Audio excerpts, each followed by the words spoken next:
श्री कृष्ण गुरुर्ब्रह्मा गुरुर्विष्णु गुरुर्देवो महेश्वरः गुरु साक्षात् परं ब्रह्म तस्मै श्री गुरवे नमः। तस्मै श्री गुरवे नमः। शास्त्रों के अध्ययन में इन बातों का विश्लेषण और विस्तार होता है।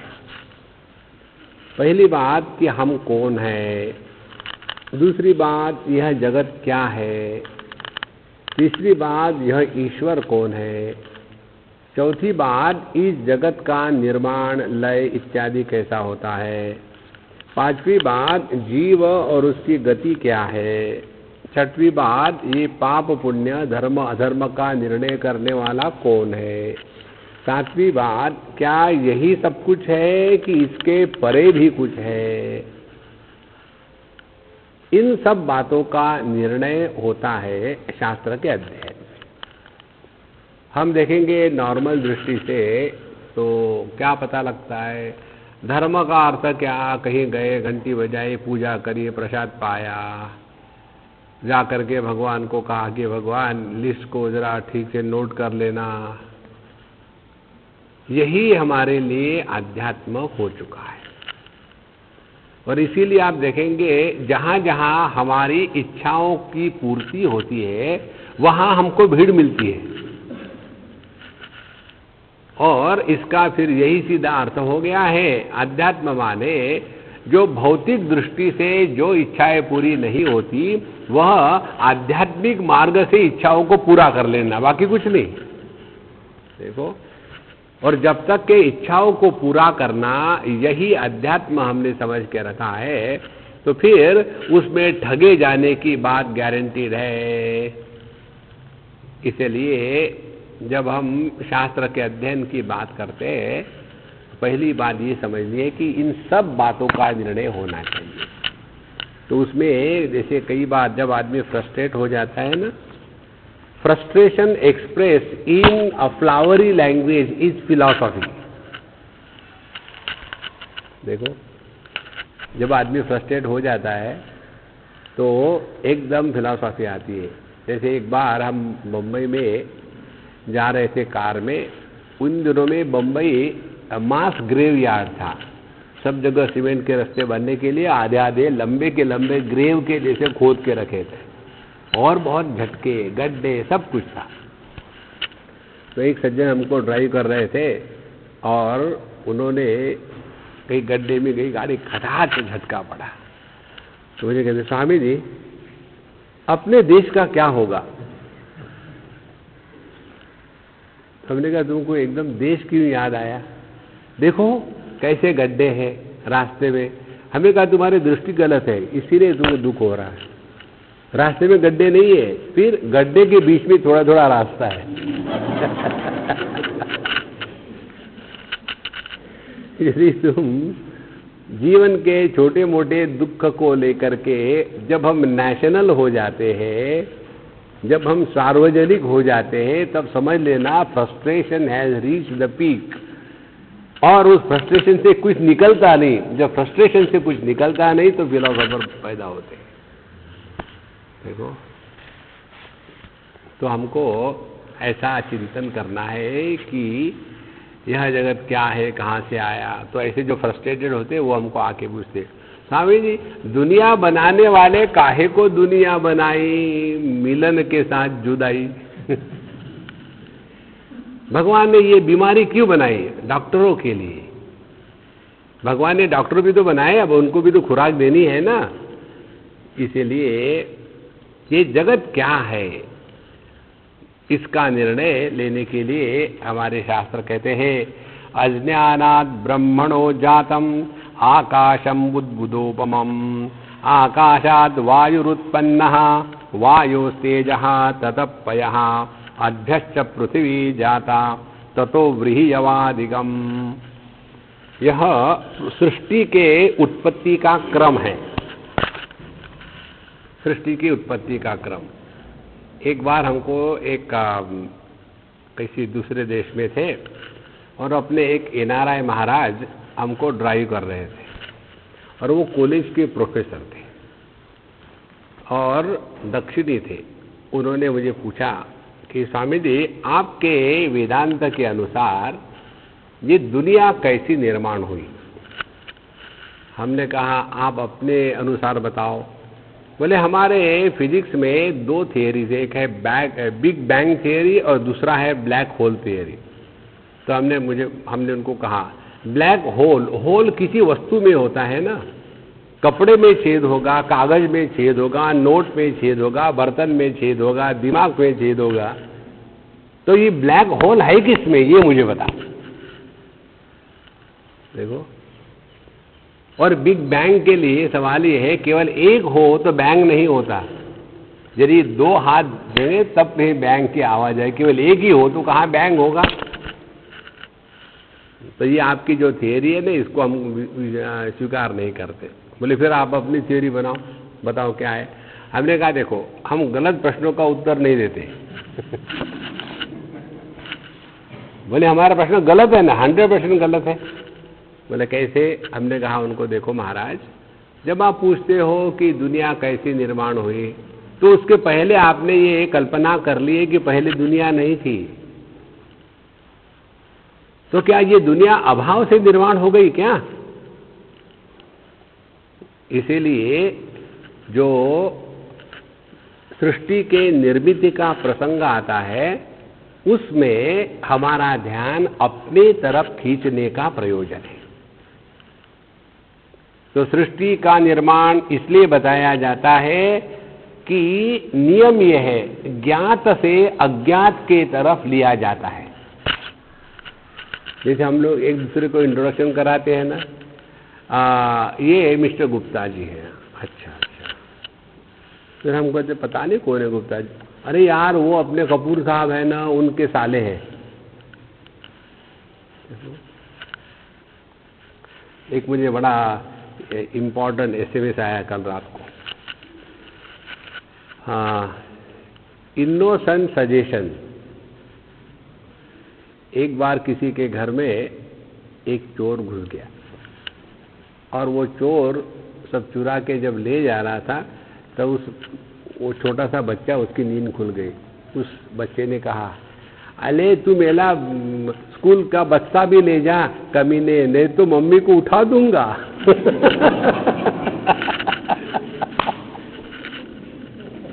उसका बस्ता ले जा तो स्कूल खलास। तो ये जो शास्त्रों के प्रसंग आते हैं, इसमें हमारा ध्यान अपने तरफ खींचना है, ये उसका प्रयोजन है। तो हमको गुप्ता जी मालूम नहीं, लेकिन कपूर मालूम है, तो हम क्या समझेंगे, अच्छा ये कपूर का साला है, अच्छा ठीक है। अगली बार जब मिलेगा गुप्ता तो कपूर की कोई जरूरत नहीं, क्योंकि एक बार हमने पहचान लिया, अब हमने उसको अंदर बाहर से पहचाना। देखो, माने नियम क्या हो गया, जो अज्ञात है उसको जो ज्ञात है उसके संदर्भ से बताते हैं, ये नियम है। अब हमको क्या मालूम है, भगवान तो मालूम नहीं, तो हमको क्या मालूम है, दुनिया बनाने वाले दुनिया काहे को बनाई, ये हमको मालूम है। तो इस दुनिया का प्रसंग लेकर के, इस दुनिया का जो प्रारंभ है उसको लखाने के लिए ये सृष्टि के क्रम का प्रसंग शास्त्रों में आता है। देखो, सृष्टि के बनाने की दर्जनों थियरीज है, एक नहीं है, दर्जनों है।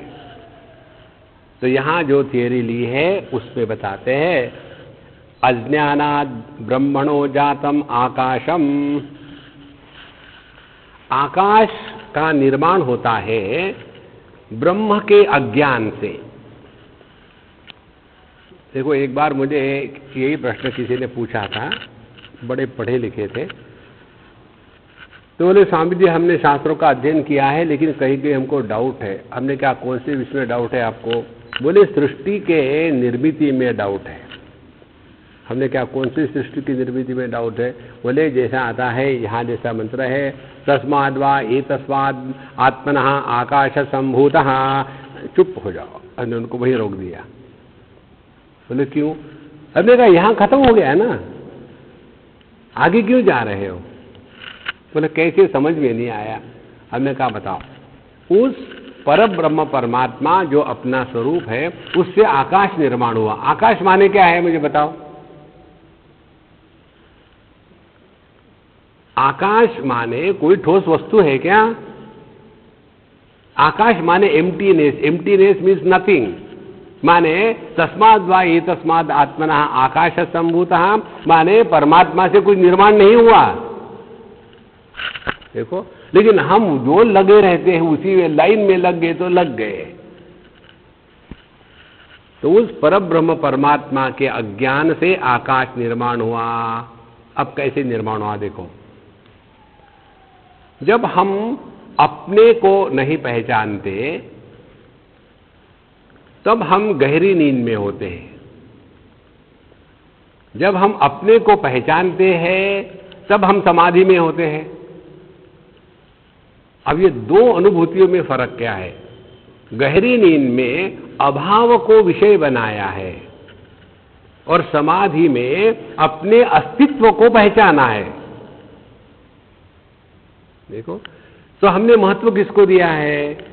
जागृत में जागृत जगत को महत्व दिया, स्वप्न में स्वप्न जगत को महत्व दिया, इन दोनों के अभाव को सुषुप्ति में महत्व दिया। तो चाहे आप जागृत को महत्व दो, स्वप्न को दो या इनके अभाव को दो, आप तो बहिर्मुखी है ना। देखो, कहते हैं ना ऐसा है, this is one of the expressions, you are conspicuous by your absence. माने अभाव को भी हमने एक वस्तु के रूप में ग्रहण किया है। माने जब तक हमारे ज्ञान में अन्यत्व के प्रतीति को सत्य मानेंगे तब तक हमने अपने आप के तरफ ध्यान दिया ही नहीं। देखो, इसलिए जब कहते हैं ब्रह्मणः अज्ञानात् आकाशम जातम, ब्रह्म के अज्ञान से आकाश का निर्माण हुआ, माने हमारा ध्यान अपने स्वरूप के तरफ है ही नहीं। देखो, ये जो सच्चिदानंद, इसको रट रट के सुन के 1000 बार सुना है, लेकिन उसका अर्थ समझ लो ना। सत माने असत के निराकरण के लिए सत शब्द का प्रयोग किया जाता है, जड़त्व के निराकरण के लिए चित शब्द का प्रयोग किया जाता है और अपूर्णता के निराकरण के लिए अनंत या आनंद शब्द का प्रयोग किया जाता है। अब देखो, तीनों बातें अपने में घटती है कि नहीं? हमें अपने अभाव का अनुभव नहीं आ सकता, हमें अपने जड़ होने का अनुभव नहीं आ सकता और हमें अपने अपूर्णता का अनुभव नहीं आ सकता। हम सबसे ज्यादा प्यार अपने आप से करते हैं, क्योंकि जिससे हम प्यार करते हैं वह हमारे सुख का कारण होता है। जो दुख का कारण होता है उससे प्रेम नहीं होता। तो सबसे दुनिया में ज्यादा प्रेम हमारा अपने आप से है, क्योंकि हम परमानंद स्वरूप है। अब इसमें कौन सी साधना करनी है? क्लास के लिए ठीक है स्वामी जी, आपके लिए ठीक है, लेकिन शादी करके दिखाओ कैसे दुखी नहीं होते। इसलिए जब हम अपने इस प्रकार के चक्कर में फंसे हुए हैं कि ध्यान हमारा बहिर्मुखी हो गया है, अपने अस्तित्व को न जानना, इसी को अज्ञान कहते हैं। देखो, जैसे ये डब्बी नाम की वस्तु है, उसी प्रकार से अज्ञान नाम की कोई वस्तु नहीं है। अज्ञान माने किसका अज्ञान? गणित का अज्ञान, डॉक्टरी का अज्ञान, संस्कृत का अज्ञान। अज्ञान किसी का तो भी होता है, अज्ञान अपनी कोई वस्तु नहीं है। इसीलिए जब हमने अपने आप को नहीं जाना तो फिर अन्य की निर्मिति करी है। तो ब्रह्मणो अज्ञानात् ब्रह्मणो जातम आकाशम, और ये कैसा है? बुद्बुदोपमम। बुद्बुदे कैसे होते हैं? जैसे पानी पर जब झाग आ जाती तो उसमें बबल्स होते हैं, अब उन बबल का कोई अस्तित्व है क्या? नहीं, they appear but they are not. देखो, और फिर इस आकाश को हमने सत्य के रूप में स्वीकार कर लिया। फिर उसके बाद आकाशाद वायु, फिर इस आकाश से वायु उत्पन्न हुआ, फिर वायु हो तेज, फिर वायु से तेज अग्नि उत्पन्न हुआ, और फिर उस अग्नि से पयः पानी उत्पन्न हुआ, और अद्भ्या फिर पानी से पृथ्वी जाता, पृथ्वी निर्माण हुई, और इस पृथ्वी में व्रीहि यवादिकम भिन्न प्रकार की वनस्पतियां निर्माण हुई, और फिर उसी से यह संपूर्ण 4 प्रकार के जीव पैदा हुए। 4 प्रकार के जीव होते हैं। एक तो होते हैं जो पृथ्वी से निकलते हैं, उनको कहते हैं पेड़ पौधे। दूसरे होते हैं जो मॉइस्चर में पलते हैं, जिनको कहते हैं फंगस इत्यादि। तीसरे होते हैं अंडज, जो अंडे से पैदा होते हैं, एवियंस एंड एम्फीबियंस, रेप्टाइल्स एटसेट्रा। और चौथे होते हैं प्लेसेंटल बर्थ, जरायुज, जिसमें कहते हैं मैमल। तो ये 4 प्रकार के जो प्राणी हैं, ये इसी अन्न व्रीहि इत्यादियों से पैदा होते हैं। अब इसको एक महात्मा ने बड़ी सुंदर बात बताई थी। गंगा किनारे रहते थे, मस्त रहते थे। तो ये दुनिया कैसी निर्माण हुई? बोले वो जो ऊपर बैठा है ना, अकेले में बोर हो रहा था। तो आदमी जब बोर होता क्या करता है? घूमने चले जाता है। अकेले में बोर होना माने आकाश खाली खाली लगता है। कल हम लोग वहां बैठे हुए थे ना, वो स्वामी जी के पास, तो एक सरदार जी ने एक प्रश्न पूछा था, याद है, एक बच्चे ने, कि we have a feeling of emptiness. वो एम्प्टीनेस जो है ना, वो ये आकाश। तो आदमी को जब खाली खाली लगता है, बोर हो रहे, पता नहीं क्या करे, चलो गुप्ता जी क्या कर रहे हो? कुछ नहीं यार, ऐसे बैठे हैं, चलो पकोड़े खाते। गुप्ती पकोड़े बनाओ।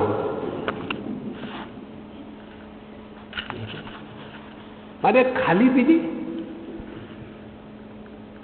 तो जब हम अपने पूर्णत्व को नहीं पहचानते, उसी को कहते हैं आकाश की निर्मिति।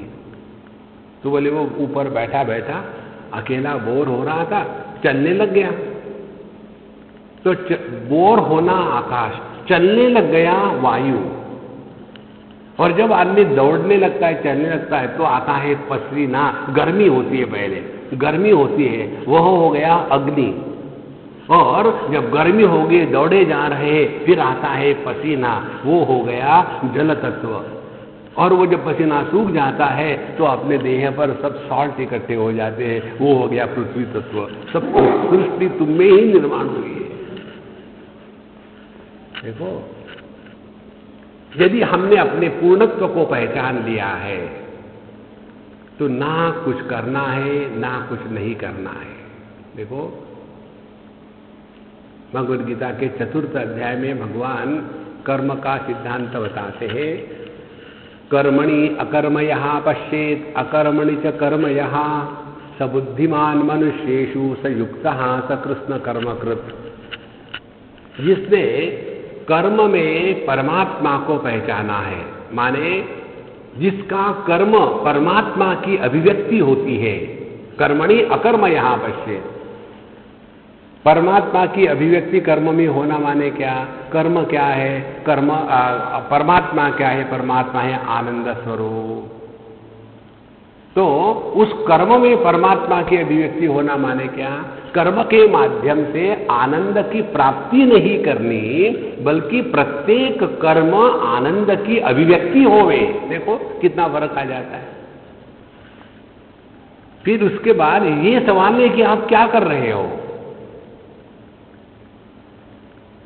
यद्यत् कर्म करोमि तत्तद अखिलम शंभो तवाराधना।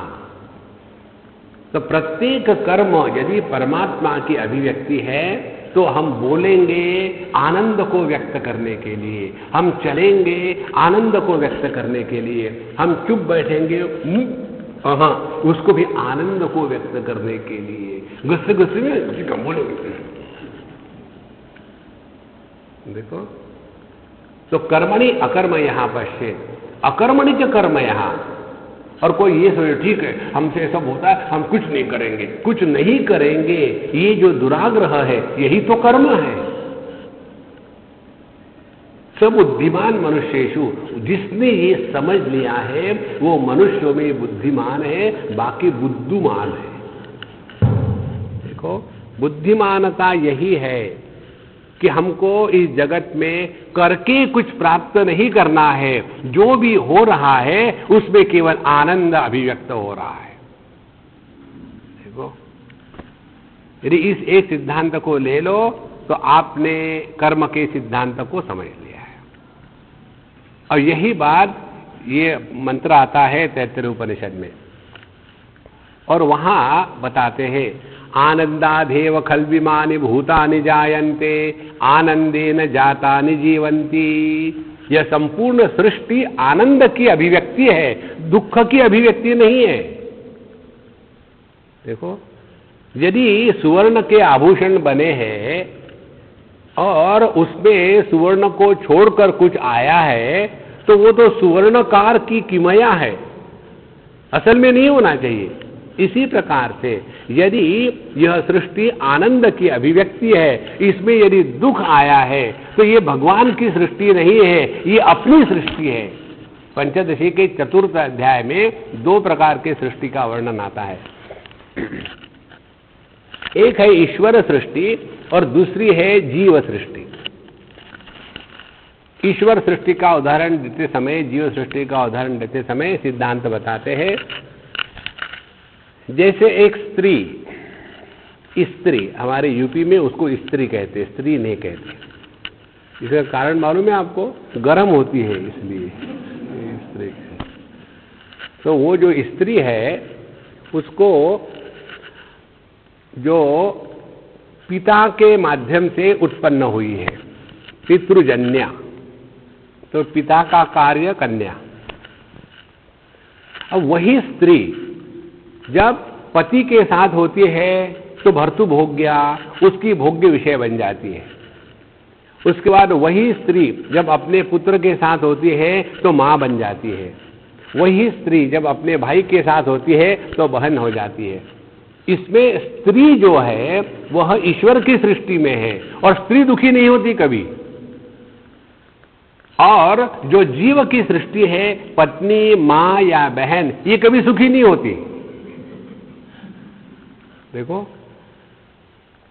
तो वी आर 2 in 1। एक जीव सृष्टि कार्य कर रही है और ईश्वर सृष्टि कार्य कर रही है। साधना जो है यह जीव सृष्टि से हट करके ईश्वर सृष्टि में प्रवेश करना।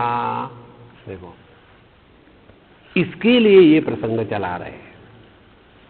तो यदि आनंदादेव खल्विमानि भूतानि जायन्ते, यदि यह संपूर्ण सृष्टि यदि आनंद की अभिव्यक्ति है तो इसमें जो दुख आ रहा है यह दुख जीव की सृष्टि में है, ईश्वर की सृष्टि में दुख नहीं है।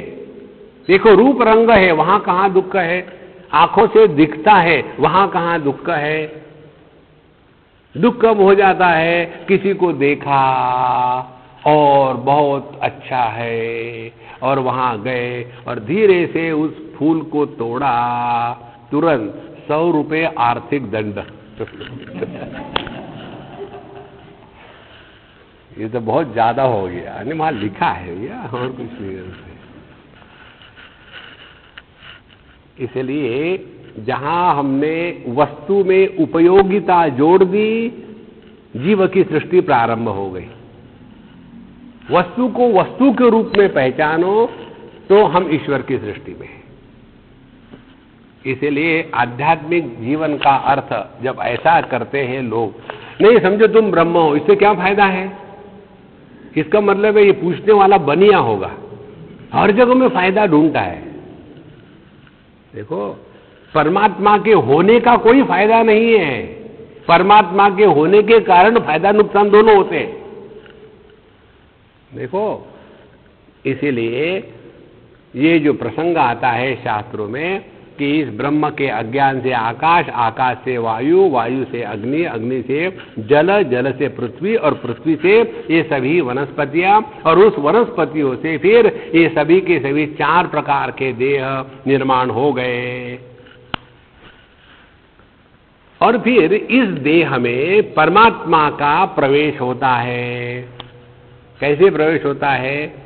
जैसे हमारा प्रवेश होता है दर्पण में और हम अपने प्रतिबिंब को देखते हैं।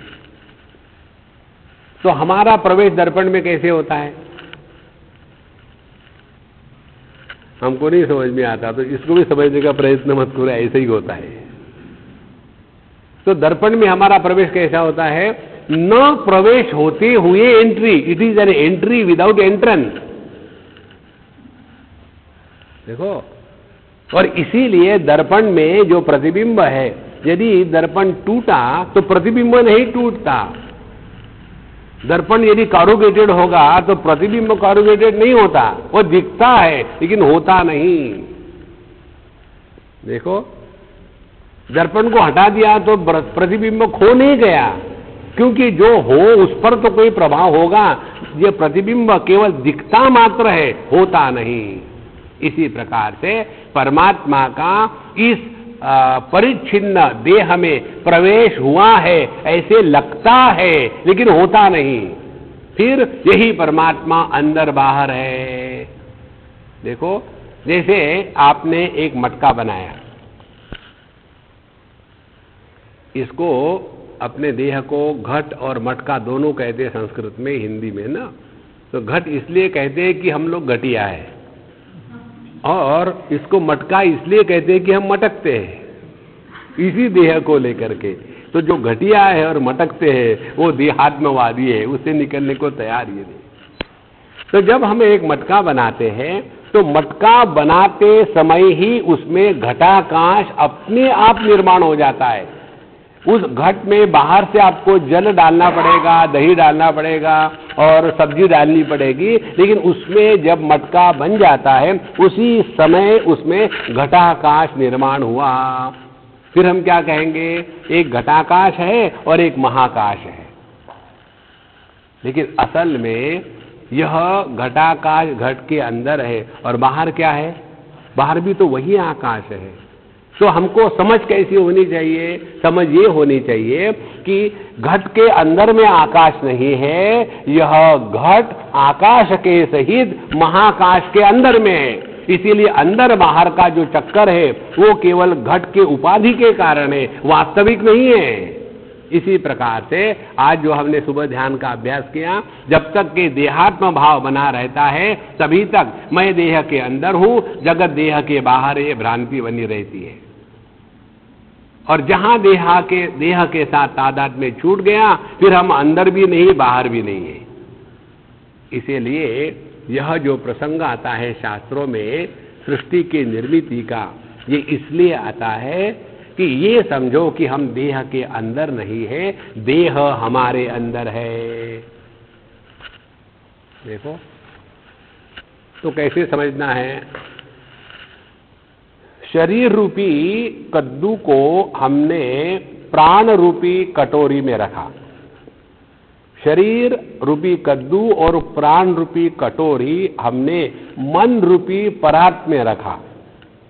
और ये जो तीनों है, शरीर रूपी कद्दू और मन रूपी कटोरी और परात रूपी मन, ये तीनों को हमने किचन रूपी कमरे में रखा। और ये चारों को हमने अपने घर में रखा। और हमारा घर है बंबई में, और बंबई है इंडिया में, इंडिया है पृथ्वी पर, पृथ्वी है पानी में, पानी है अग्नि में, अग्नि है वायु में, वायु है आकाश में, आकाश कहाँ है? अपने खोपड़ी में। देखो, इसलिए यह जो प्रक्रिया है, इसके द्वारा जब तक हम जगत के ये नाम रूप और उपयोगिता, इन तीनों का महात्म्य दिमाग से नहीं हटाएंगे, तब तक कि हम अंतर्मुखी नहीं हो सकते। और एक सिंपल गणित है In the relative world, there is no absolute solution for any problem. देखो, राम आके चले गए, कृष्ण आके चले गए, इतने बड़े बड़े महात्मा आके चले गए, दुनिया में कौन सा फर्क पड़ा? ये दुनिया हमेशा ऐसी ही थी। इसमें अपना समय बर्बाद करना और दूसरे के कारण स्वयं दुखी होना, इससे बड़ा पाप कोई नहीं है। दूसरे के चक्कर में अपने आप को दुखी करना, ये महामूर्खता की पराकाष्ठा है। जितने भी लोग डिप्रेशन में जाते हैं ना, वो बेवकूफ होते हैं, समझदार नहीं होते। बेवकूफी क्या है? दूसरे लोग हमारे कहने के अनुसार नहीं मानते। अरे वो फर्नीचर है क्या? यदि दूसरा हमारे कहने के अनुसार माने, ये आपको जीवन में करना है, तो कुत्ते रखो। ये जो कुत्ता फिलॉसफी है ना, आप देखेंगे पाश्चात्य देश में हर एक के पास कुत्ता होता है, क्योंकि आदमी के साथ वो नहीं रह सकते। अभी मैं वहां गया था स्पेन में, तो वहां बहुत सुंदर बीच है, लंबे के लंबे। तो हम वहां घूमने जाते थे, तो हमारा फ्रेंड मुझे कहता है, Swami ji, have you observe something special? You got very terrible observation. तो मैंने कहा, हाँ, I observe. What is that? यहाँ कोई कोई लोगों के पास कुत्ता होता है, कोई के पास नहीं होता है। या तो सबके पास हो या सबके पास ना हो, समझ में आता है। किसी के पास नहीं। क्या कारण है? बोले तुमने एकदम पकड़ लिया। मैं क्या पकड़ लिया? बोले यहाँ ऐसा होता है, शादियां तो होती ही नहीं, या हो भी गई तो टिकती नहीं। अब कैसे पता चले कि मैं अब एकमेवा द्वितीय नेह नानास्ति किंचन हूँ? लोगों को कैसा पता चले? हिंदुस्तान में लगाते हैं ना यहाँ टिकली, तो हाँ भाई शादीशुदा है, आउटडेटेड है, you can't have any affair, let us find out with no blank head so that we can find out. तो उसके लिए बोले यहाँ की टेक्निक ये है कि जो अकेला होता है या होती है, वो अपने साथ कुत्ते को रखते हैं। आदमी आदमी से बात कभी नहीं करेगा, कुत्ते से जरूर बात करेगा। ये टेक्निक मैंने लंदन में इस्तेमाल किया था। वहाँ टेकल्स पार्क में हमारा कैंप था। सुबह हम घूमने को जाते थे मेडिटेशन के क्लास के बाद। तो जब वहाँ गए तो घूमने, तो वहाँ से एक ब्रिटिश कन्या आ रही थी कुत्ते को लेकर के। तो मैंने कहा, हाय, गुड मॉर्निंग। मुंह फेरा के चली गई कि सुबह सुबह की दड़ियल के दर्शन हो गए। तो हमने कहा, मैं भी तुमसे बात करके रहूंगा, समझ क्या रखा है। फिर मैं घूम के आया तो वो कुत्ते का सब सुबह का है ना, पूर्णवदः पूर्णमिदं कर रही थी। फिर मैंने कुत्ते से बात करी, hey darling, how sweet you are, you know. जैसे मैंने कुत्ते से बात करना शुरू करी, उसको जोश आ गया। It's a pure bread, it's a thorough bread. इसका बाप ये है, इसकी माँ ये। मुझे मेरे माँ बाप मालूम नहीं, कुत्ते के मालूम है। देखो, तो बोले यहाँ जो अकेले होते हैं वो कुत्ते को लेके चलते हैं, और फिर कुत्तों को बहाना बना करके दोस्ती बनाते हैं। माने जिनकी फ्रेंडशिप डॉग के कारण होती है, that friendship will be barking friendship. और जिनकी फ्रेंडशिप गॉड के कारण होगी, वो बार्किंग नहीं होगी, वो लविंग होगी। देखो,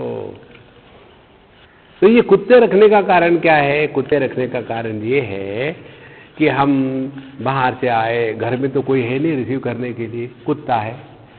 और दूसरा, उसको कोई ड्यूटी है नहीं। जैसे बाहर से आते हैं, आने के बाद he will jump on you, और जंप करके पूरा चटक मटक व्हाइट वॉश। आदमी तो किस करता नहीं, कुत्ते ही चटाचट चटाट कर रहे। दूसरे दिन आए, बाहर किक्स मिली, फ्रस्ट्रेशन हुआ, डिजेक्शन हुआ, फेलियर हुआ, और घर में घुसे। अब कुत्ते को क्या मालूम, उसने अपना ड्यूटी शुरू कर दिया। ये गुस्सा, you rascal, get out from here. कुत्ता बेचारा जा करके अपना एंटीना ऊपर था, नीचे डाल करके सोफा के नीचे जाके बैठ गया।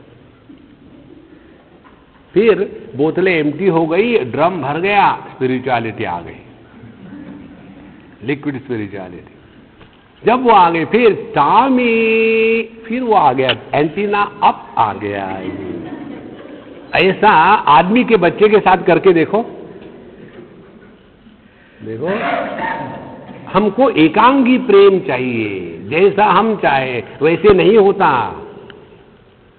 देखो महाराज, इसीलिए ये संपूर्ण प्रसंग का तात्पर्य ये है कि हमें ये स्पष्ट समझना है कि यह संपूर्ण सृष्टि अपना ही विस्तार है। देखो, जब हम अपने आप को देखते हैं कि सर भी मेरा है, आंखें भी मेरी है, ये सब कुछ मैं ही हूं, तो किसी के भी प्रति मेरा पराया अपना ऐसा भाव निर्माण नहीं होता। इसी प्रकार से ये सृष्टि का जो प्रसंग शास्त्र में आता है, यह सृष्टि निर्माण हुई या नहीं हुई इसके लिए नहीं आता है, इसलिए आता है कि इस सृष्टि के मूल में तुम स्वयं हो, उसको पहचानो, उसके लिए आता है। इसलिए अध्यक्ष पृथ्वी जाता ततो व्रीहि अवादिकम। अब ये बताने के पश्चात अब इसकी लय प्रक्रिया बताते हैं। लय प्रक्रिया में क्या करना है? पृथ्वी अप्सु पयो वह्नौ वह्निर्वायु नभस्य सौ नभो अपि अव्याकृते तच्च शुद्धे शुद्धोहम अस्मि अहम हरि। अब यह उल्टी प्रक्रिया बता दी। तो साधना क्या करनी है?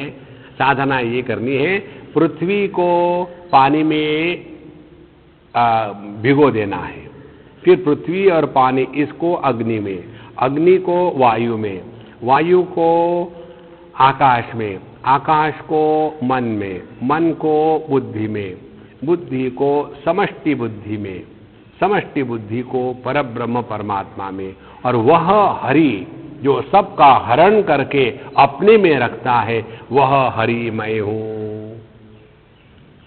यह है ध्यान की प्रक्रिया। अब इस प्रक्रिया में ठोस बातें से बताए तो संत लोग ऐसे कहते हैं कि अपने पैर के अंगूठों से लेकर के from the toes up to the जानू, यहां तक के पृथ्वी तत्व है।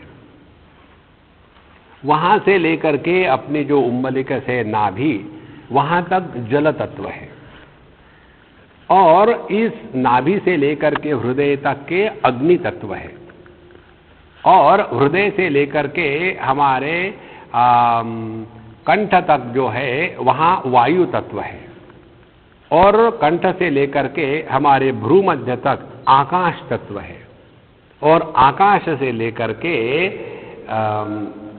यहाँ ये जो डिस्टेंस है इसको योग की भाषा में द्वादशांगुल कहते हैं, 12 उंगलियां।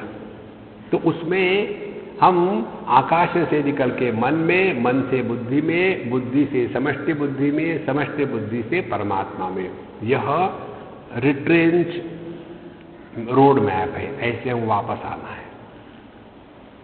जैसे छोटे बच्चे होते थे, च्युइंगम खाते हैं, बबल निकालते और फिर उसको अंदर खींच लेते हैं, इसी प्रकार से। तो जब ध्यान के लिए बैठते हैं, बैठने के बाद अब जिसके दिमाग में बीवी, बच्चे, एडमिशन और पति ऐसा है, पत्नी ऐसा है, वो आदमी थोड़ी बैठ सकता है ऐसा। उसके लिए तो यही है, महाराज जी कुछ करिए, मेरी बीवी मेरी बात माने। ये भगवान राम की बात उनकी बीवी ने नहीं मानी, तुम्हारी बात मानेगी। देखो, इस चक्कर से निकल जाओ। ये बिल्कुल उन्हें it is a manufactured defect. Shiv ji ने जब बताया था सती को कि देखो तुम्हारे पापा ने हम लोगों को बुलाया नहीं है यज्ञ के लिए, तो नहीं जाना ठीक है, आपको तो हमेशा ऐसा ही है।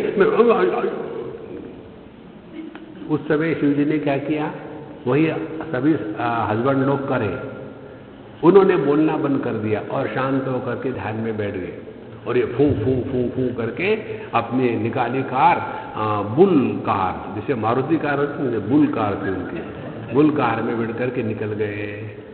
और वहां जाकर के जब धक्के खाए, फिर पछतावा हुआ, मैंने इनकी बात माननी चाहिए थी, मेरा बहुत पाप हो गया। और फिर उन्होंने योगाग्नि में अपने आप को जला करके भस्म कर दिया। हम लोग घर आके इनको जलाएंगे, आपस में लड़ेंगे। जाते समय तुमने ही टोका था, इसी कारण हुआ है, नहीं तो ठीक था। राम राम। देखो, जो इन सब चीजों से उपरत हो गया है ना, उसी के लिए ध्यान का अभ्यास होता है, बाकी के ध्यान के कार्टून होते हैं।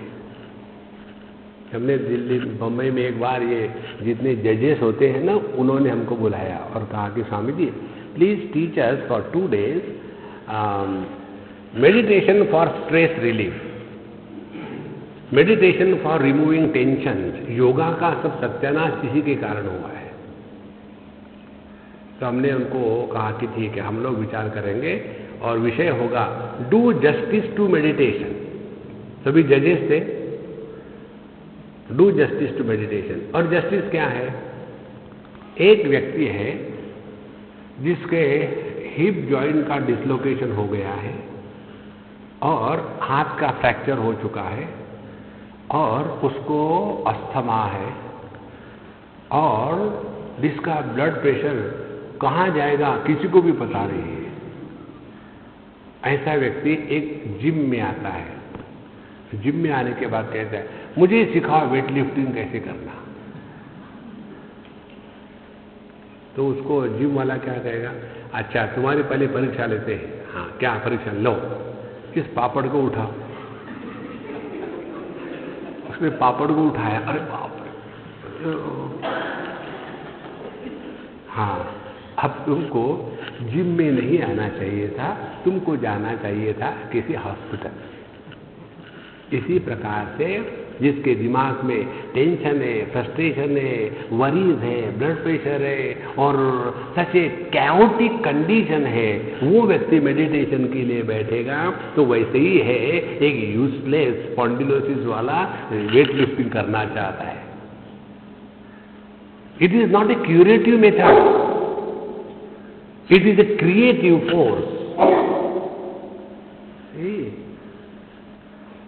और ये तो हम सब कुछ करेंगे नहीं। आप देखेंगे जितने भी योगा वाले होते हैं ना, उसमें यम नियम को बाईपास कर लेते हैं। यम नियम की साधना नहीं करेंगे। बिना यम नियम की साधना करने से आसन की सिद्धि नहीं होती और बिना आसन की सिद्धि से प्राण का स्थैर्य नहीं होता और बिना प्राण के स्थैर्य से अपने जीवन में प्रयत्न का शैथिल्य नहीं होता। बिना प्रयत्न के शैथिल्य से मन सहज शांत नहीं रहता और जब तक मन सहज शांत नहीं रहेगा तब तक उस मन को तत्व में चिंतन में नहीं लगा सकते। ये सब एक दूसरे के साथ जुड़े हुए हैं।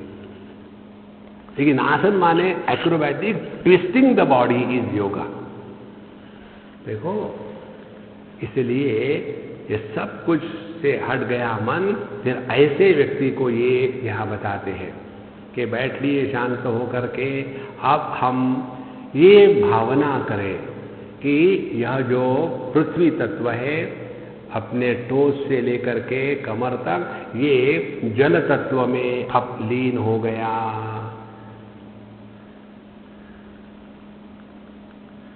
और फिर यह दोनों पृथ्वी और जल तत्व अब अग्नि तत्व में लीन हो गया। तो हम आ गए अपने हृदय तक। अब हृदय के नीचे अब कुछ नहीं है, संपूर्ण गायब हो गया है क्योंकि वो अग्नि में लीन हो गया। फिर इस अग्नि को हमने वायु में लीन किया, लय किया, तो हम पहुंच गए अब विशुद्ध चक्र पर, कंठ में। अब हमारे कंठ के नीचे पूर्ण देह गायब हो गया है। अब इस वायु तत्व को आकाश में हमने लय कर दिया तो हम पहुंच गए भ्रूमध्य में, यहां तक। और इस आकाश तत्व को मन में, मन को वैयक्तिक बुद्धि में और इस मैं को जो प्रयत्न कर रहा है उसको समष्टि बुद्धि में, महत्तत्व में। और यह महत्तत्व चेतन सत्ता में।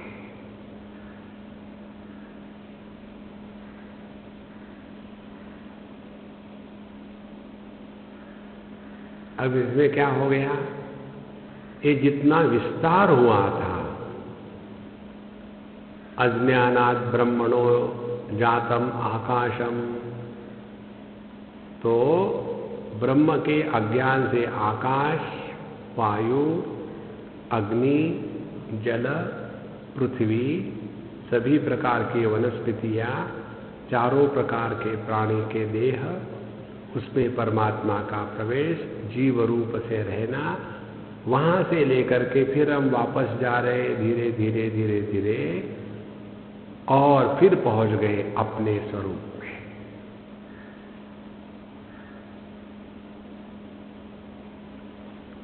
जैसे मैं देह हूं, यह केवल भावना मात्र है, हमने मान लिया है हम देह है। अब मानना ही है तो हम अपने को परब्रह्म परमात्मा क्यों न माने, मानना ही तो है। देखो, माने विषय क्या था, विषय था सृष्टि की निर्मिति, और इस सृष्टि के निर्मिति के विषय से हम पहुंचे कहां, अपने स्वरूप में। तो प्रयोजन जो है शास्त्र में सिद्धांतों का, वो प्रयोजन सृष्टि निर्माण हुई या नहीं हुई ये बताने में नहीं है, प्रयोजन है अपने स्वरूप में पहुंचना, ये प्रयोजन है। देखो, एक बार हम किसी के यहाँ थे और वो अम्मा खाना बना रही थी और उसका छोटा बच्चा रो रहा था। उसने अपने बड़े बच्चे को कहा कि देखो इसको जरा सुला दो, इसको नींद आ रही इसलिए क्या क्या कर रहा। तो उसकी सिस्टर ने उसको उठाया, गोद में लिया और बालकनी से दिखा रहे, देखो देखो देखो कौवा आया कौवा आया कौवा आया। तो वो रोते रहते कौवा है माँ। फिर उसको याद आता, अरे मैं तो रो रहा था, फिर देखो देखो देखो तो वो गाय आ गई गाय आ गई आ गई आ गई आ गई आ गई। फिर वो देखता गैया कहाँ गई, हाँ गया देखिए, अरे मैं भूल गया। धीरे धीरे धीरे धीरे दुनिया दिखाते दिखाते फिर वो रोना भूल गया और सो गया। देखो, तो मैंने उसको पूछा तुम क्या कर रही थी? बोले मैं इसको सुला रही थी, वो तकलीफ दे रहा था, मम्मी को खाना नहीं बनाने दे रहा था। हमने कहा झूठ बोल रही हो खुल्लम खुल्ला, तुमने तो उसको कौवा दिखाया गैया दिखाई और मुझे कहती सुला रही थी। तो उसने मुझे पूछा स्वामी जी आपको बच्चे हैं क्या? नहीं, आपको नहीं समझ में आएगा। तो क्या हो गया, मैं वो कौवा दिखाने के लिए थोड़ी कौवा दिखा रही थी, मैं गैया दिखाने के लिए थोड़ी गैया दिखा रही थी, मुझे तो उसको सुलाना था। माने ये बाकी का जो दिखाना था वो उसको सुलाने के लिए, प्रयोजन गाय या कौवा दिखाना नहीं था। इसी प्रकार से सृष्टि का जो प्रसंग आता है वह सृष्टि निर्माण हुई, सृष्टि का प्रलय होगा, इसके लिए नहीं है, इसका प्रयोजन है इस सिद्धांत के द्वारा हम अपने आप को पहचाने। देखो संतों, ये तो आपको दुनिया भर की सृष्टि की प्रक्रिया शास्त्रों में मिलेगी। पंचदशी की चतुर्थ अध्याय में 9 प्रक्रिया आती है सृष्टि की निर्मिति की। तो उसका प्रयोजन जब स्पष्ट हो जाता है तब पता चलता है कि सभी शास्त्रों का एक तात्पर्य है। प्रत्येक वस्तु का, प्रत्येक शब्द का अर्थ जब मय रूप में प्रकट हो जाता है तब हमारा ज्ञान पूर्ण हो गया है। देखो, ये अंगूठा किसका है? मेरा है। ये पैर किसका है? मेरा है। ये पेट किसका है? मेरा है। ये छाती किसकी है? मेरी है। हाथ किसके हैं? मेरे हैं।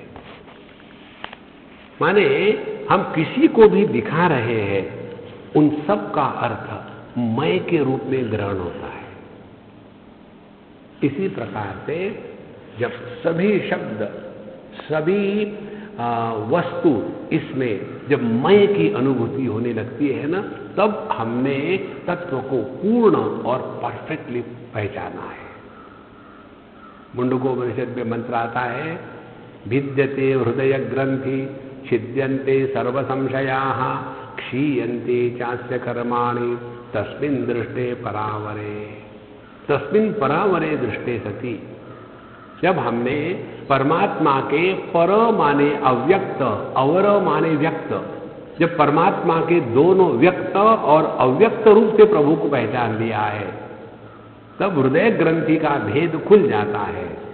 हृदय ग्रंथि माने अविद्या काम कर्म, छिद्यन्ते सर्व संशयाः, किसी भी प्रकार का संदेह अंतःकरण में नहीं रहता। और क्षीयन्ते जास्य कर्माणि, अस्य कर्माणि क्षीयन्ते, फिर उसके जीवन में कर्म का प्रसंग ही नहीं रहता। इसीलिए जितने भी सिद्धांत शास्त्र में आते हैं, चाहे सृष्टि के बारे में होवे, चाहे जीव के बारे में, चाहे ईश्वर के बारे में, इन सब का तात्पर्य हमको अपने स्वरूप में निष्ठा प्राप्त करा देना है। तो इस प्रकार से पृथ्वी को पानी में, पानी को अग्नि में, अग्नि को वायु में, वायु को आकाश में, आकाश को अव्याकृत में, और उसको शुद्धे, और वह परब्रह्म शुद्ध परमात्मा तत्व अहम हरि ही। भगवान को हरि कहने का तात्पर्य यही है। हरि माने हरणात् हरि ही, जो सब हर लेता है। देखो, सब हर लेता है, कुछ भी नहीं रहता। देखो, इसका ट्रेलर हमको मिलता है सुषुप्ति अवस्था में। सुषुप्ति अवस्था में जब हम प्रवेश करते हैं तो क्या करते हैं? पहले विषयों से इंद्रियों को हमने समेट लिया, फिर इंद्रियों में आने के बाद फिर इंद्रियों के दरवाजे बंद कर दिए, फिर आ गए मन, फिर मनीराम का टाइम पास शो शुरू हो गया, फिर उसको भी बंद कर दिया, और फिर पहुंच जाते हैं अपने पास। और जब अपने पास पहुंच गए तो वहां अन्य की प्रतीति नहीं, इसीलिए संसार नहीं, अन्य के प्रतीति नहीं, इसीलिए हम समबड़ी नहीं। ये दोनों का जब अभाव हो गया तो केवल आनंद ही आनंद है। देखो ना, लोग कितने नींद के लिए परेशान होते हैं। देखो, एक हमारी अम्मा है, उसको ये परेशानी थी, 2-3 साल से वो सोती ही नहीं थी, रात भर भी नहीं सोएगी, दिन पर भी ऐसी जगी है स्पष्ट। तो डॉक्टरों ने कहा ये अच्छी बात नहीं, तुम नींद की गोलियां खाया करो। बोले मैं तो गोली खाऊंगी नहीं। तो फिर उसने हमको बताया, हम उनके घर में थे, बेंगलोर की बात। स्वामी जी, मैंने आपको कभी पूछा नहीं, सभी परेशान करते आपको, लेकिन आप बताइए ऐसी समस्या है, क्या करूँ? हम खाना खा के घूम रहे थे गार्डन में रात का समय। हमने कहा मुझे बता अम्मा कैसी सोती हो? बोले स्वामी जी, जैसे हमारे गुरु महाराज ने कहा है, मैं हाथ में माला लेती हूँ, पहले जब पूरा करती हूँ और जब पूरा होने के बाद सोना है, लेकिन नींद आती ही नहीं, तो फिर उठ के बैठी हुई, फिर मैं जब करती हूँ, क्या करें? हमने कहा देखो, no discussion, no argument, okay? बोले ठीक है। हमने कहा आज से जब करना माला को गंगा जी में डाल दो, और जब बिस्तर पर जाओगी तो बाएं तरफ से करवट पर सोना, और खेलना, क्या? सोना सोना खेलना। तो जब सोते हैं तो क्या करते हैं हम? तो गहरी नींद होती है, ऐसी गहरी सांस शुरू करना, और ये कल्पना करना कि हम अपने हृदय में जाके बैठे। ऐसा करो। उस रात को वो ऐसी बढ़िया सोई, सुबह 7 बजे उठी, और उठने के बाद मेरे स्वामी जी, पिछले 4 साल के बाद आज मुझे अच्छी नींद आई। देखो, असल में नींद में तो हम सब खो देते हैं ना। नींद में क्या होता है? अपना देह भी अपना नहीं होता, फिर भी हम नींद के लिए इतने क्यों तरसते हैं? देखो, यदि देह हम होते तो देह के त्याग का इतना प्रयत्न क्यों करते हैं? यदि मन हम होते तो मन के त्याग का प्रयत्न क्यों करते हैं? यदि जीव हम होते हैं तो जीव के त्याग का प्रयत्न क्यों करते हैं? देखो, माने जितने भी शास्त्र के सिद्धांत है, उन सब का प्रयोजन हमें अपने आप को लखाना है, वो प्रयोजन है। यदि ये प्रयोजन समझ में आ गया तो बाकी सब बातें निरर्थक हो जाती है। फिर एक उपनिषद में ऐसा बताया है, दूसरे उपनिषद में वैसा बताया है। ठीक है, टाइम पास करने के लिए जहाँ संस्कृति होती है, कल्चर होता है, वहाँ विस्तार होता है। देखो, जहाँ खुशी होती है वहाँ विस्तार होता है। जैसे शादी, जब शादी होती है तो कितना विस्तार होता है, उसकी पत्रिका छापेंगे, ये करेंगे, वो करेंगे, हाँ हाँ, बड़ा विस्तार। जब डाइवोर्स होता है और फिर लिस्ट बनाओ कि इसको बुलाना है। डाइवोर्स के लिए सबको बुलाते नहीं कि नहीं, जिनको जिनको इनवाइट किया था शादी को उन सबको बुलाएंगे। लो, तुम आए थे शादी में, इसीलिए जहाँ आनंद है वहाँ विस्तार है। देखो, इसलिए अपने यहाँ एक चावल होता है, उसके कितनी व्यंजन बनते हैं, दर्जनों। दक्षिण से लेकर के, दक्षिण में पहले बनता है इडली, फिर भी बचा रहा तो फिर बनता है उत्तपम, फिर भी बचा रहा है तो फिर बनता है डोसा, फिर भी बचा रहा तो फिर बनता है पेपर डोसा। और खत्म ही नहीं होता, तो चलाते रहो। एक ही चावल के कितने व्यंजन बने। देखो, इसी प्रकार से जब हम अनेक प्रकार के व्यंजन बनाते, क्योंकि संस्कृति है। आप पाश्चात्य देश में चले जाओ, देखो, ब्रेकफास्ट के लिए सैंडविच लंच से, और डिनर सैंडविच के साथ ही ठीक रहेगा, लाइट होना चाहिए, दूसरा है कुछ। इसीलिए यह संपूर्ण सृष्टि का विस्तार परमात्मा के आनंद की अभिव्यक्ति है। इस दृष्टि से जब हम देखेंगे ना, तो धीरे धीरे धीरे अनावश्यक प्रश्न मन से खत्म हो जाएंगे और हम सबके साथ सहज हो जाएंगे। देखो, व्यक्ति में जब अपना व्यक्तित्व बहुत कठिन होता है, कड़क होता है, वो सबके साथ नहीं मिक्स हो सकता। हम तो सबसे अलग है, स्पेशल। ध्यान से सुनना, आध्यात्मिक प्रगति माने सब विशेषता का त्याग कर देना है। विशेषता निर्माण नहीं करनी है, पर जहां हमने विशेषता निर्माण करी है वही हम गलत हो गए। इसीलिए यह प्रक्रिया, लय की प्रक्रिया पूरी होने के पश्चात अब फिर हमको विधेयात्मक प्रक्रिया बताते हैं। पहले क्या किया कि सबको हमने लय कर लिया। अब लय करने के बाद फिर हम कौन हैं, फिर इसकी विधेयात्मक प्रक्रिया है। अहम विष्णु, अहम विष्णु, अहम विष्णु, अहम हरिः, कर्तृ भोक्त्रादिकम सर्वम तद अविद्योत्तमेव ही। मैं ही विष्णु हूँ, मैं ही विष्णु हूँ, मैं ही विष्णु हूँ, मैं ही हरि हूँ। विष्णु का तात्पर्य है मैं सर्वव्यापी हूं। हरि का तात्पर्य है मैं सबका हरण करके अपने में अव्यक्त रूप में रखने वाला हूं। देखो, पानी कहता है मैं समुद्र हूं, मैं समुद्र हूं, मैं समुद्र हूं, मैं लहरें हूं, लहरें हूं। तो लहरों को समुद्र में खींच लिया, समुद्र को पानी में खींच लिया। पानी के दृष्टि से देखा जाए तो ना तो समुद्र है ना तो लहरें है। इसी प्रकार से यह दृढ़ भावना करनी है कि अहम विष्णु, अहम विष्णु, अहम विष्णु, अहम हरि। फिर कर्तृभोक्त्रादिकम सर्व अविद्या, अविद्योत्तम। तो मैं कर्तृत्वाभिमानी, भोक्तृत्वाभिमानी, यह तो केवल अविद्या का कार्य है। हमने कल्पना करके रखी है कि हम ये करते हैं, वो करते हैं। एक बात ठीक ठीक समझ लेना, जीवन में सुखी होना है तो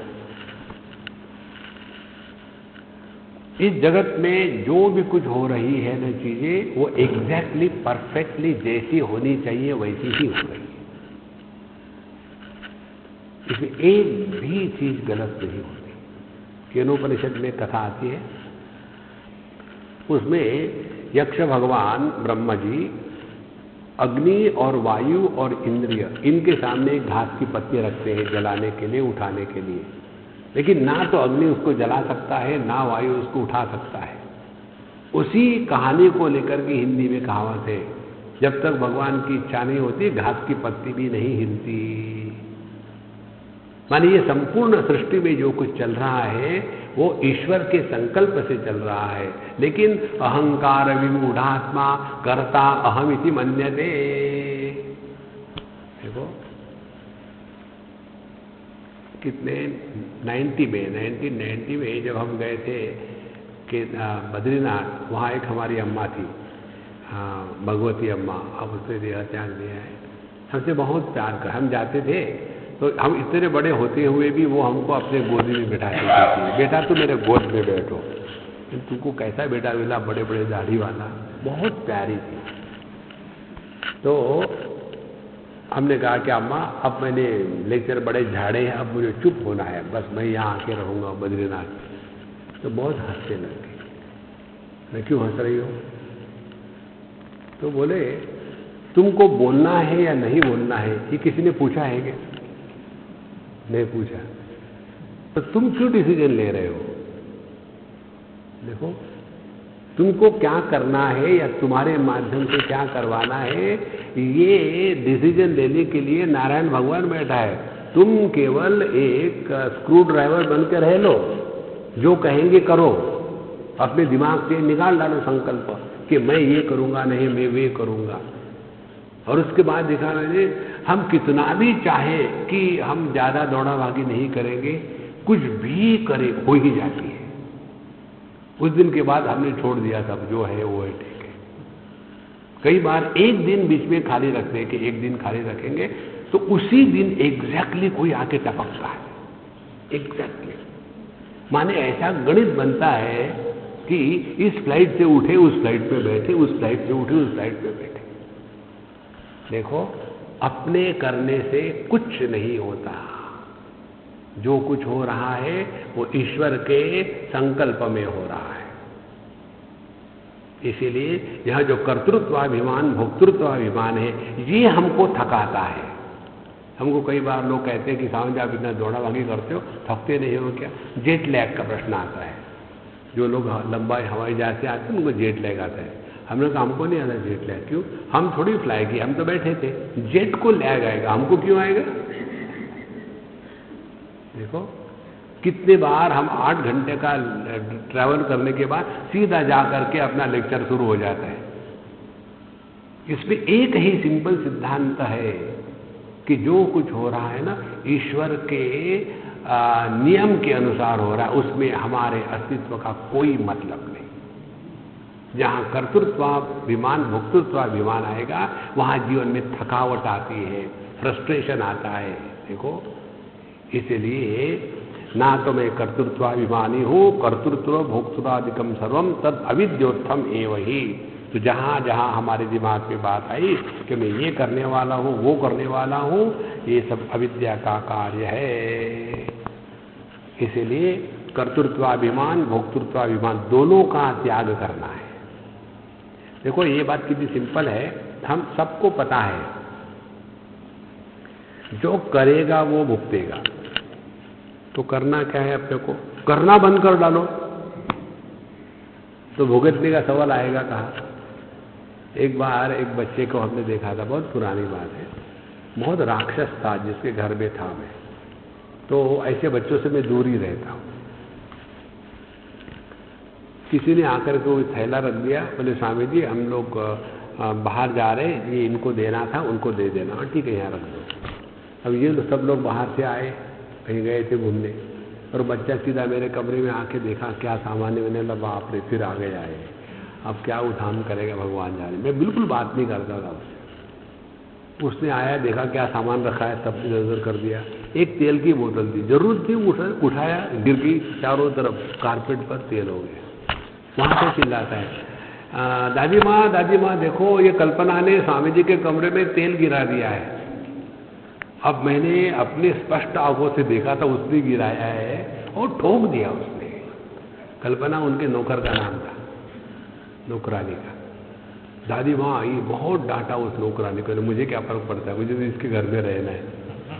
लेकिन उससे मैंने एक सिद्धांत सीख लिया। सिद्धांत ये सीख लिया, उस बच्चे को भी मालूम है यदि मैंने नहीं किया तो मुझे पनिशमेंट नहीं मिलेगी। यदि मैंने किया तो मुझे पनिशमेंट मिलेगी, तो करना क्या है, हुआ तो है, तो किसने किया, किसी पर थोप दो और मस्त हो जाओ। इसी प्रकार से जो कुछ हो रहा है ना, कन्हैया पर थोप दो, उसको सबर करने दो, उसी आनंद में रहो बस। इसीलिए जब जब हमको जीवन में दुख होता है तब तक हम कर्तृत्वाभिमानी हैं। ये माँ बाप के दुख का यही कारण है। उनको लगता है हम बच्चों को बड़ा करते हैं, रोज उठने के बाद खींचो, क्या कल भूल गए, क्या डबल खींचो। जिनको माँ बाप नहीं होते, क्या वो बच्चे बड़े नहीं होते? On the contrary they are better. हम अपने बच्चों को बोनसाई बना के रख देते हैं। इसीलिए महाराज, यह कर्तृत्वाभिमान भोक्तृत्वाभिमान ये केवल अविद्या का कार्य है।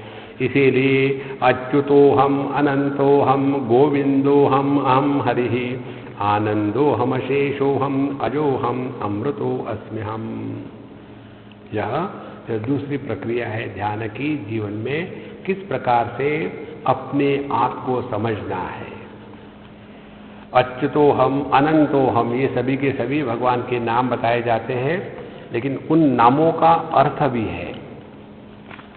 जब परमात्मा के प्रत्येक नाम का अर्थ मैं के रूप में प्रकट होगा, तब हमारी भक्ति पूर्ण हो गई।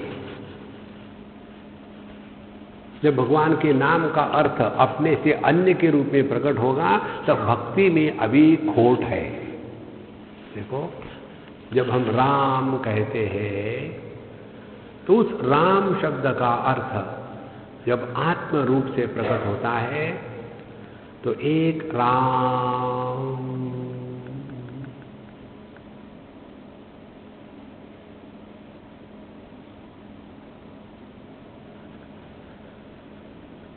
केवल एक बार राम कहने के बाद हमारा मन बुद्धि दोनों चैतन्य में लीन हो जाते हैं, एक बार कहने से। लेकिन इस राम शब्द का अर्थ यदि हृदय में प्रकट नहीं हुआ तो फिर Ram Ram Ram Ram Ram Ram Ram Ram Ram Ram Ram, there is only a noise. इसलिए सूक्ष्मता से अपने स्वरूप के तरफ जाना है। तो इसके क्या क्या अर्थ है, कैसा है, अगली क्लास में देखेंगे। ओम पूर्णमदः पूर्णमिदं पूर्णात् पूर्णमुदच्यते पूर्णस्य पूर्णमादाय पूर्णमेवावशिष्यते। ओम शांति शांति शांति। हरि ओम। श्री गुरुभ्यो नमः। हरि ओम।